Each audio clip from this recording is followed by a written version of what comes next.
Assalamualaikum warahmatullahi wabarakatuh. Sini kami dari kelompok 7, kelas sistem basis data C. Kami akan mempresentasikan hasil laporan kami, hasil pengerjaan kami mengenai modul 2. Sebelumnya, izinkan kami untuk share screen terlebih dahulu.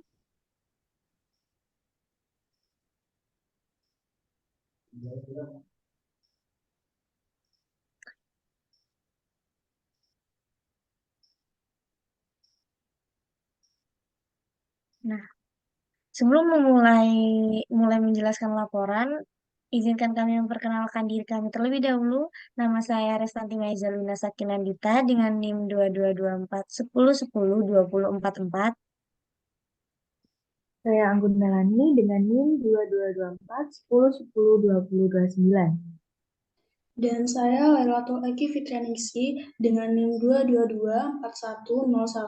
2224101020119.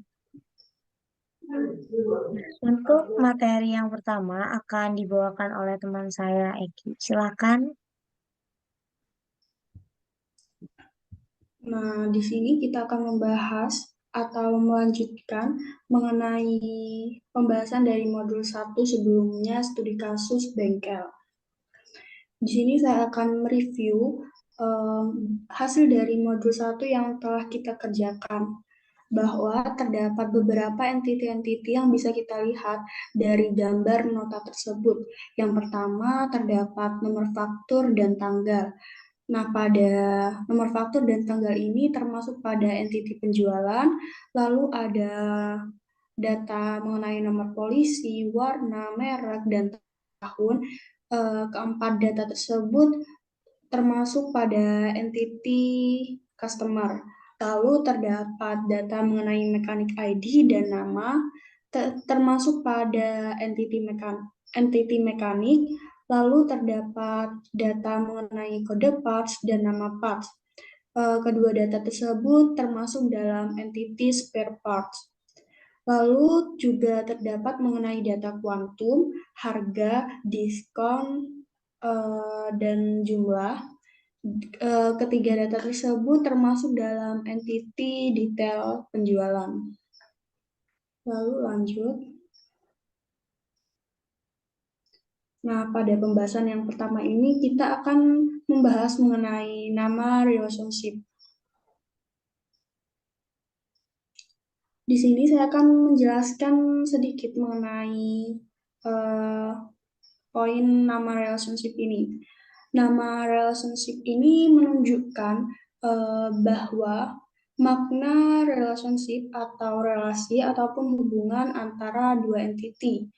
Nama ini bisa dibaca dari dua arah, bisa dari entiti pertama, juga bisa dari entiti kedua, ataupun sebaliknya. Di sini kita telah membahas mengenai relationship itu bagaimana dan kondisi apa saja yang dapat dikatakan sebagai relationship. Lalu di sini terdapat tabel-tabel entity, yaitu entity yang pertama customer, admin, mekanik, spare parts, jenis spare parts, penjualan, dan yang terakhir detail penjualan. Nah, pada modul sebelumnya kita telah menentukan yang mana memiliki relationship dan yang mana yang tidak memiliki relationship. Tapi pada bagian ini sekarang kita akan menentukan nama dari relationship yang telah kita tentukan sebelumnya, yaitu pada entity customer dan entity mekanik memiliki sebuah relationship yang dapat dibaca dengan customer dilayani oleh mekanik. Seorang customer dilayani oleh mekanik dalam mungkin menservis kendaraannya. Lalu terdapat juga entity customer dan entity penjualan dengan cara bacanya customer tercatat di dalam penjualan. Tentunya pada penjualan data customer sangat dibutuhkan. Lalu juga terdapat entity admin dan penjualan dengan cara bacanya admin melayani penjualan. Tentu saja admin melayani penjualan karena yang memasukkan sebuah data penjualan itu tersebut adalah admin. Lalu yang ketiga terdapat eh, mekanik yang menangani penjualan. Lalu selanjutnya terdapat spare parts yang berjenis spare parts. Maksud di sini seperti spare parts kita anggap sebelumnya sebagai oli premium, oli biasa, ataupun oli sebagainya dengan nama jenis spare parts-nya yaitu oli. Lalu terdapat relationship dari spare parts dengan detail penjualan dan cara bacanya yaitu spare parts termuat di detail penjualan, di mana di detail penjualan ini terdapat spare parts mengenai data-data spare parts seperti nama spare parts, ID spare parts, dan lain sebagainya. Lalu relationship yang terakhir, relationship mengenai penjualan dan dengan detail penjualan. Dengan cara bacanya mungkin penjualan termuat di detail penjualan, di mana pada detail penjualan ini di dalamnya wajib terdapat sebuah data-data mengenai penjualan. Next.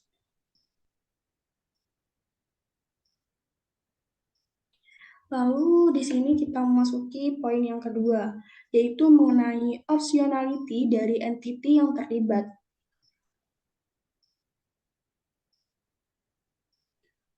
Mungkin saya akan menjelaskan sedikit secara singkat mengenai poin kedua ini, di mana optionality menjelaskan apabila entity A dan entity B memiliki sebuah relationship, maka apakah semua instance dari A itu harus ikut serta dalam relationship tersebut, ataupun apakah semua instance dari B itu harus ikut dalam relationship itu. Lalu jenis optionality ini terdapat dua, yaitu wajib dan tidak wajib. Misal, wajib bagi A jika semua instan A itu harus ikut dalam relationship tersebut. Lalu kondisi yang kedua, tidak wajib bagi A jika ada instan A boleh tidak ikut dalam relationship tersebut. Di sini kita memasuki pada relationship yang pertama, yaitu relationship customer dan relationship customer penjualan. Optionality customer itu tidak wajib. Kenapa? Karena setiap customer itu tidak harus terkait dengan adanya transaksi penjualan. Misalnya, terdapat customer yang membeli oli A, tetapi ternyata barang tersebut sudah habis terjual. Maka data customer tersebut tidak harus dimasukkan ke dalam data penjualan. Lalu, yang selanjutnya, optionality penjualan.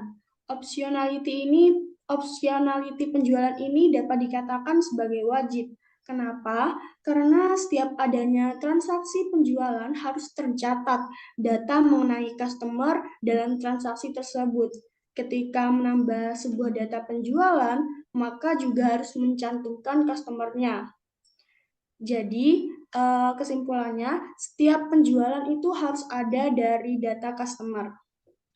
Lalu yang kedua, terdapat relationship customer dengan mekanik. Optionality customer ini merupakan wajib. Kenapa? Karena setiap customer harus tercatat data mengenai mekanik yang menangani servis kendaraan tersebut. Ketika menambah data customer, maka harus mencantumkan identitas mekanik yang menanganinya.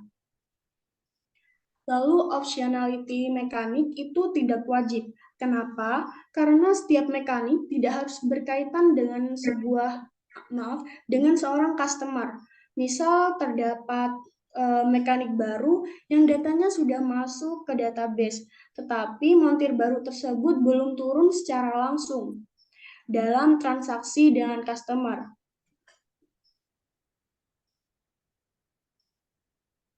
Lalu relationship yang ketiga ini, relationship admin dengan penjualan. Optionality admin ini kita katakan tidak wajib. Kenapa? Karena setiap admin tidak harus terikat dengan transaksi penjualan. Misal ada admin baru yang datanya sudah ditambah di database, tapi admin tersebut belum memulai pekerjaannya karena masih proses training. Lalu opsional yang penjualan wajib karena setiap adanya transaksi penjualan harus tercatat data mengenai admin yang menangani transaksi tersebut. Karena ketika menambah data penjualan, maka harus mencantumkan identitas adminnya.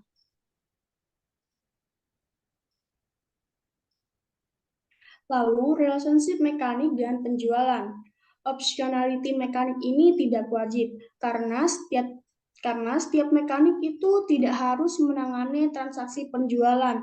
Misal ada mekanik baru yang datanya sudah masuk ke database, tetapi montir baru tersebut belum turun secara langsung dalam transaksi penjualan. Lalu dapat disimpulkan bahwa optionality mekanik ini tidak wajib karena setiap mekanik tidak harus ada dalam data penjualan. Jadi mekanik ini tuh bebas mau ada ataupun tidak dalam transaksi penjualan ini. Lalu bisa jadi mekanik satu tidak memiliki penjualan dibandingkan dengan mekanik lainnya. Lalu optionality penjualan itu wajib karena setiap adanya transaksi penjualan harus tercatat mekanik yang menanganinya. Karena setiap penjualan itu wajib ditangani oleh mekanik. Tidak mungkin saat adanya penjualan tidak ada yang menanganinya. Harus wajib ditangani oleh mekanik tersebut. Sedangkan pada proses transaksi penjualan itu tercatat bahwa dari mekanik tersebut juga dimasukkan dalam struk penjualan ataupun struk pembelian seperti pada nota pada soal sebelumnya.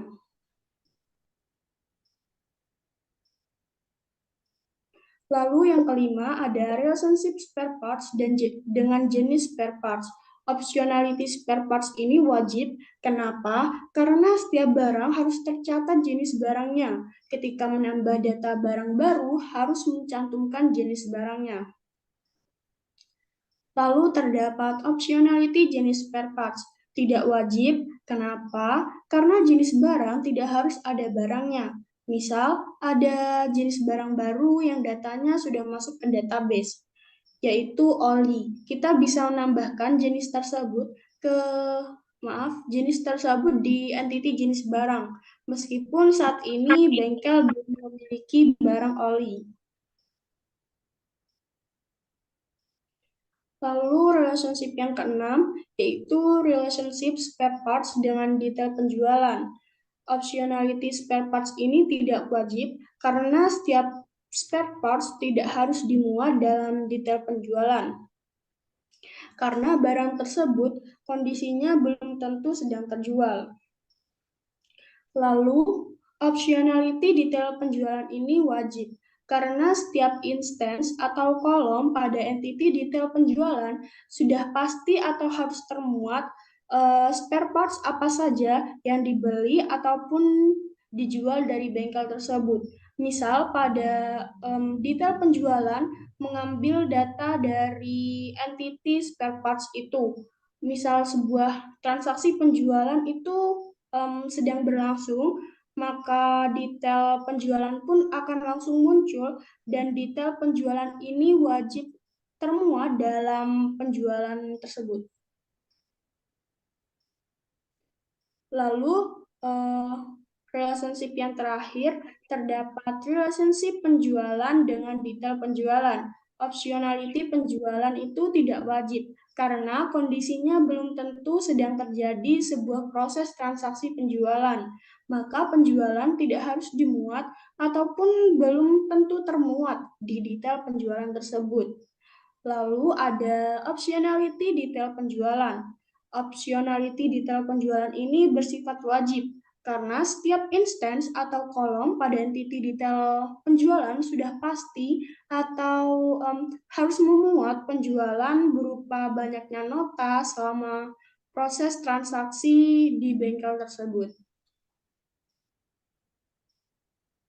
Lalu selanjutnya akan dilanjutkan dengan teman saya. Baik, untuk soal yang ketiga yaitu tentang cardinality setiap entity yang terlibat. Sebelumnya, saya akan menjelaskan sedikit tentang cardinality. Jadi, cardinality itu merupakan suatu taktik pemetaan jumlah maksimal relasi dari sebuah entity dengan entity lainnya. Cardinality itu ada 4 jenis. Yang pertama ada one to one, ada one to many to one, dan many to many. Next. Pada kasus bengkel ini, relationship semua yang ada pada soal bengkel ini itu bersifat one to many. Jadi pada cardinality ini saya akan membahas sisi mana yang one dan sisi mana yang many. Lanjut. Pada relationship admin dan penjualan, itu pada admin itu merupakan sisi one dan penjualan merupakan sisi many. Karena satu admin itu bisa melakukan beberapa penjualan, tetapi satu penjualan tidak bisa dilakukan oleh beberapa admin. Kemudian yang kedua, yaitu relationship antara customer dan penjualan, di mana customer ini merupakan sisi yang one dan penjualan merupakan sisi yang many. Mengapa demikian? Karena satu customer bisa melakukan beberapa penjualan atau pembelian, tetapi satu penjualan ini tidak bisa dilakukan oleh dua customer sekaligus. Kemudian pada yang ketiga, relationship yang ketiga, terdapat relationship mekanik dan customer, di mana sisi mekanik ini merupakan sisi yang one dan sisi customer merupakan sisi yang many. Contohnya, pada mekanik ini ada Pak Joko yang menangani beberapa customer, tetapi satu customer ini tidak bisa dilayani oleh dua mekanik sekaligus. Kemudian yang keempat, ada mekanik dan penjualan, di mana sisi mekanik ini merupakan sisi yang one dan penjualan merupakan sisi yang many. Pada database, setiap penjualan atau servis perlu dicantumkan primary UID mekanik untuk melakukan penjualan atau servis tersebut. Lanjut pada relationship yang kelima, yaitu penjualan dengan detail penjualan, di mana penjualan ini merupakan sisi yang one dan detail penjualan merupakan sisi yang many. Next, yang keenam, yaitu detail penjualan dengan spare part, di mana spare part ini merupakan sisi yang one, sedangkan detail penjualan ini sisi yang many. Mengapa demikian? Karena pada setiap spare part yang terjual harus menyertakan primary UID dari detail penjualan yang ada. Dan yang terakhir yaitu spare part dan jenis spare part. Pada jenis spare part ini merupakan sisi yang one dan pada spare part ini merupakan sisi yang many. Mengapa demikian? Karena pada setiap pencatatan spare part harus menyertakan primary UID serta jenis UID spare part-nya. Untuk soal selanjutnya akan disampaikan oleh teman saya. Baik, di sini saya akan menjelaskan tentang ERD. Sebelumnya, apa ERD itu? ERD atau Entity Relationship Diagram adalah suatu model untuk menjelaskan hubungan antar data dalam basis data berdasarkan objek-objek dasar data, yang mempunyai hubungan antar relasi. Nah, ERD ini memodelkan struktur data atau hubungan antar data untuk digambarkan menggunakan beberapa notasi atau simbol yang akan ditampilkan sebentar lagi. Nah, oke, selanjutnya. Nah, ini adalah ERD dari entiti-entiti yang sudah kami temukan. Bisa dilihat sendiri, ada 7 entiti yang saling berrelasi, di mana untuk entiti customer dan mekanik yang relasinya one to many, ini EID mekanik melakukan service kepada customer, lalu customer dilayani oleh mekanik. Untuk lebih jelasnya lagi, saya akan membuka Oracle Data Model.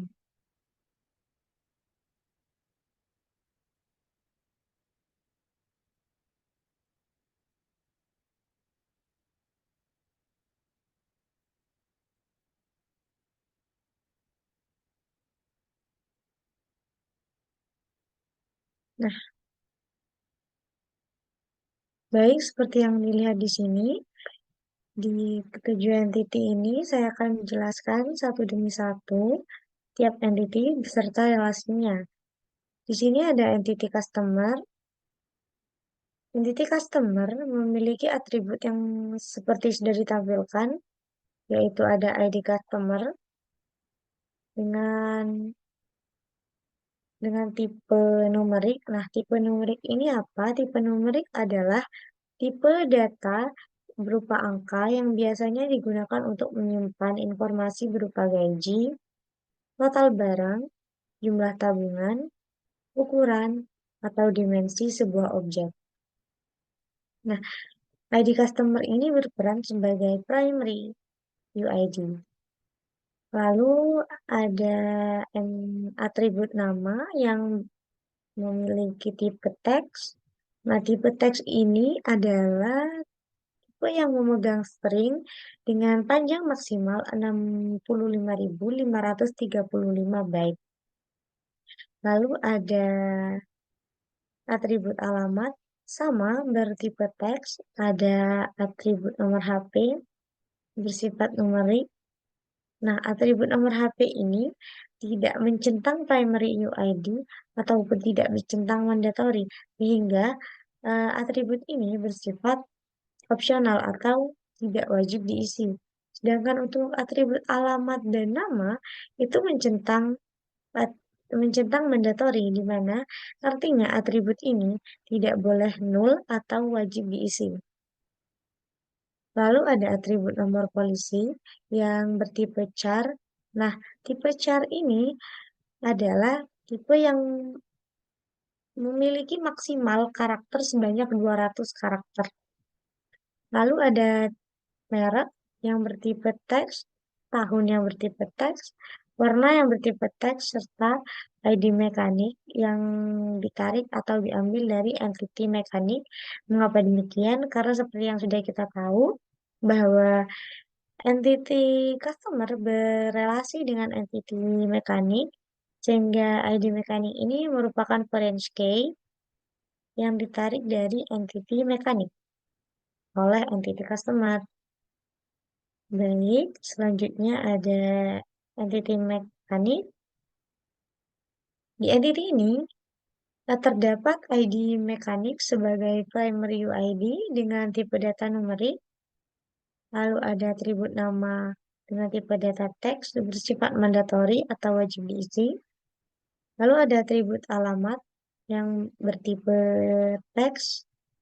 Ada atribut nomor HP yang bersifat numerik. Lalu ada tahun masuk yang bersifat numerik. Lalu selanjutnya ada jenis spare part. Entity ini mempunyai 3 atribut. Yang pertama ID jenis spare part yang bertipe numerik sebagai primary UID.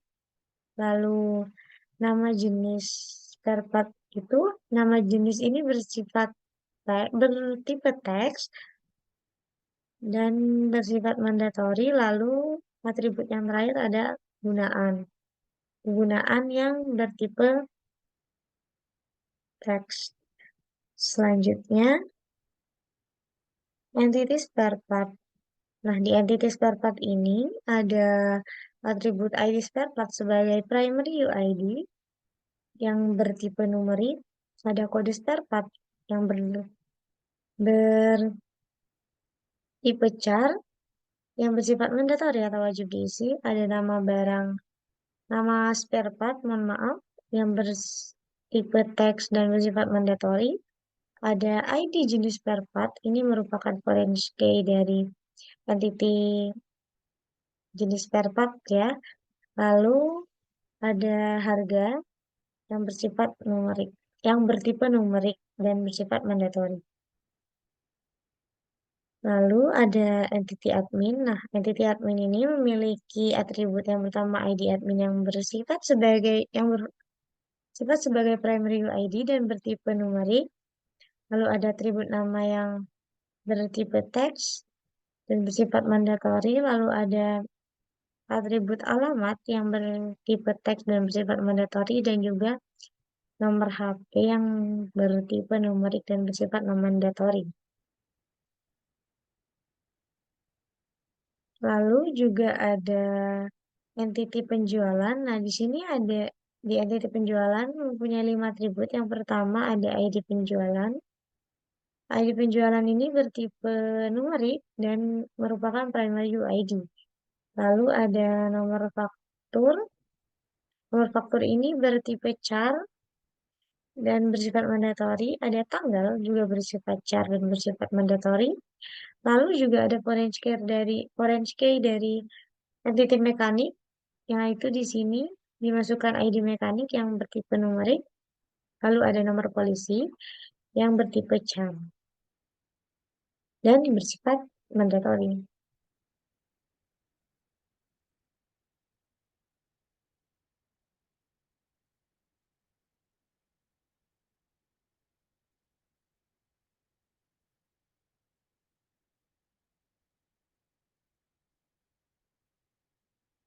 Mohon maaf, barusan itu terjadi error ternyata.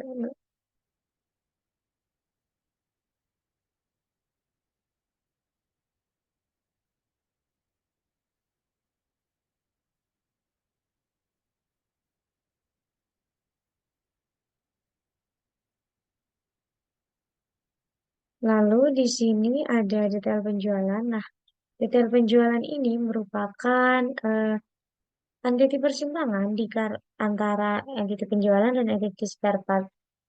Dikarenakan awalnya entity spare part dan entity penjualan itu mempunyai relationship many to many, sehingga harus dipecah dengan membuat entity persimpangan yaitu detail transaksi.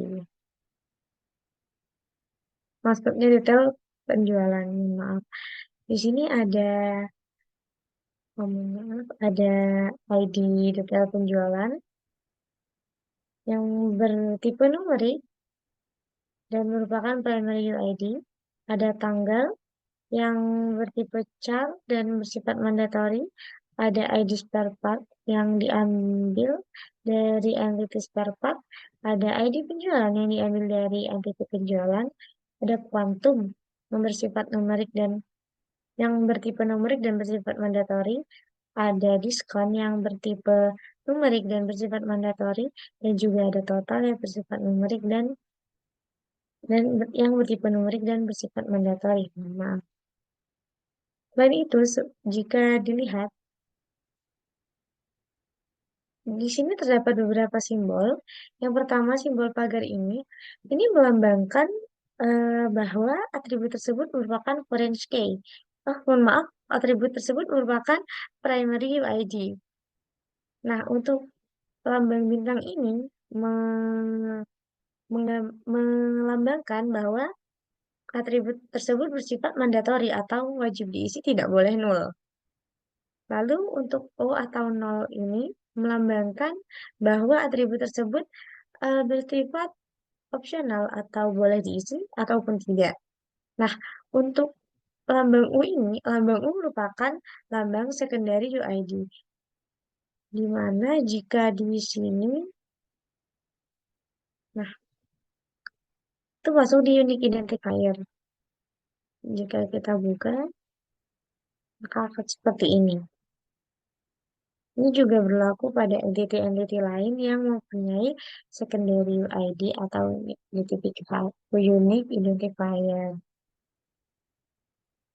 Nah, untuk selanjutnya, di sini saya akan menjelaskan relationship tiap entity-nya. Yang pertama antara mekanik dan customer.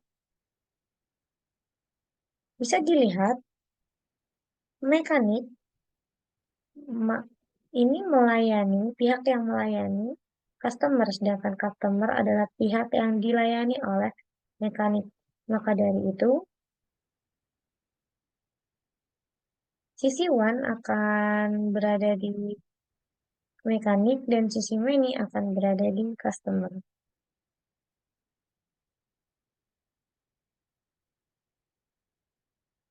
Begitupun mekanik dengan penjualan. Di sini mekanik yang menangani penjualan, sedangkan penjualan yang dilayani oleh mekanik. Untuk customer dengan penjualan, customer membayar pada penjualan, sedangkan penjualan dibayarkan oleh customer. Untuk admin dan penjualan, admin memproses penjualan dan penjualan diproses oleh admin. Lalu penjualan dengan detail penjualan, penjualan terdiri atas detail penjualan, sedangkan detail penjualan itemnya terdiri oleh penjualan. Lalu ada spare part dan detail penjualan. Nah, spare part ini termuat di detail penjualan dan detail penjualan memuat spare part. Dan untuk relationship yang terakhir antara jenis spare part dan spare part, nah jenis spare part ini terdiri atas spare part, sedangkan spare part itu berjenis jenis spare part. Semua relasi yang ada ini bersifat one to many, di mana untuk yang one itu digambarkan dengan garis putus-putus dan yang many itu yang solid. Nah, oke, lanjut.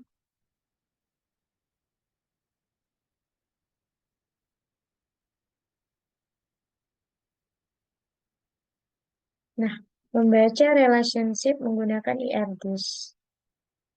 Untuk relationship yang pertama, itu relationship antara customer dengan mekanik.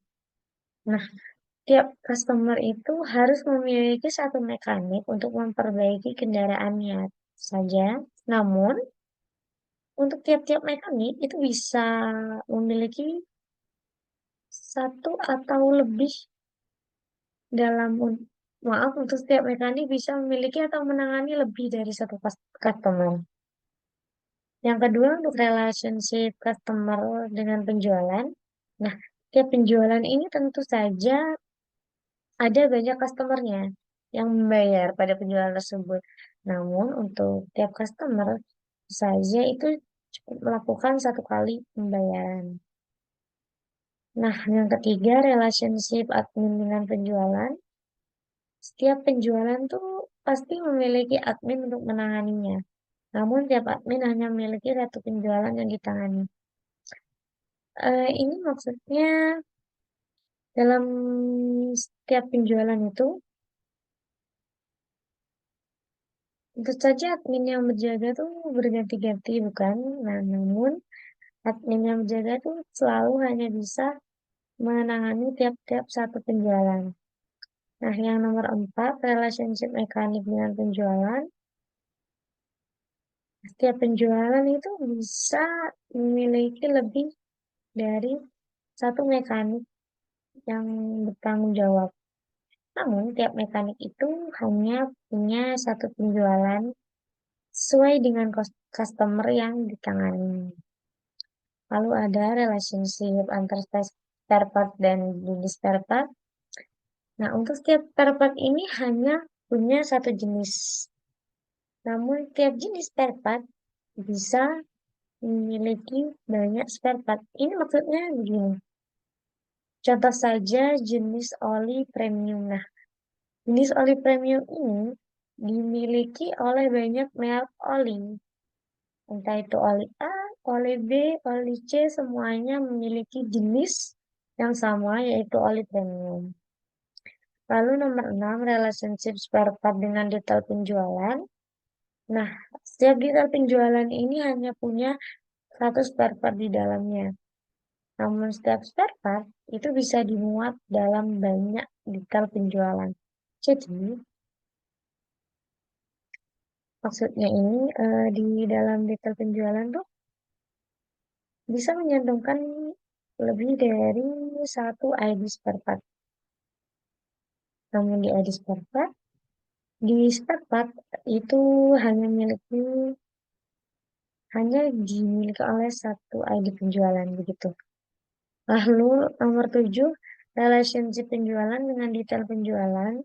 Nah, di sini tuh setiap detail penjualan hanya punya satu penjualan, di mana tiap penjualan bisa punya banyak detail penjualan. Seperti fungsinya ya, detail penjualan ini merupakan entitas persimpangan antara penjualan dan spare part. Jadi, wajar saja tiap detail penjualan tuh hanya memuat satu penjualan tersebut. Namun ya, tiap penjualan pastinya memiliki lebih dari satu detail. Karena fungsi dibuat detail penjualan adalah seperti itu. Itu saja yang bisa kelompok kami sampaikan. Nah,